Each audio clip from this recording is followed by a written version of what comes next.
As a recovering developer who now works on the design side of the AEC industry, one of the common misconceptions I hear discussed all the time is that developers only care about the budget, right? So design consultants come in, architects, engineers, otherwise, come in and they're dealing with a developer on a project and they feel like they're getting pressed down on budgets and it's always about spending less money, spend less money, spend less money.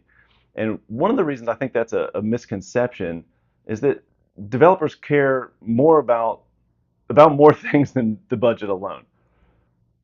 And if they were really truly only budget conscious, I think you would see their behaviors reflect that outside of just the interactions on the project. And one of the examples I always use is when was the last time you saw a developer or heard a developer come back from a vacation and say they stayed at the super budget motel? Very rarely, right? If they were super concerned about budget, their actions would reflect it. What's really happening is that they are value conscious and they are looking to make sure they're maximizing the investment in the project.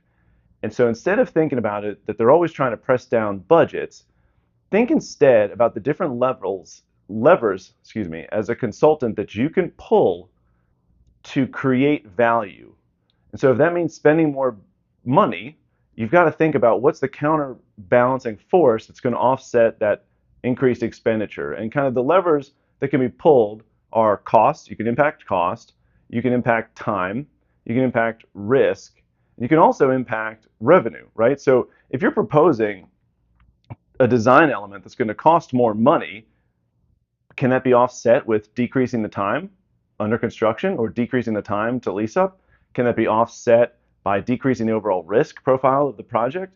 Can that be offset by increasing revenue in the project? And if you can do that, I think you'll find that your clients, the developers, are far more open to discussions outside of just limiting the budget. But at the end of the day, that's part of their job, right? Their job is to maintain the project overall and deliver it on time, on budget. And so, yeah, they're going to be focused on the budget. But if you're thinking about how can I get this design improvement in, think about how you can also offset that cost if the cost is going up with some component of cost reduction, revenue increase, time reduction, or risk reduction. And I think you'll find it works out in your favor.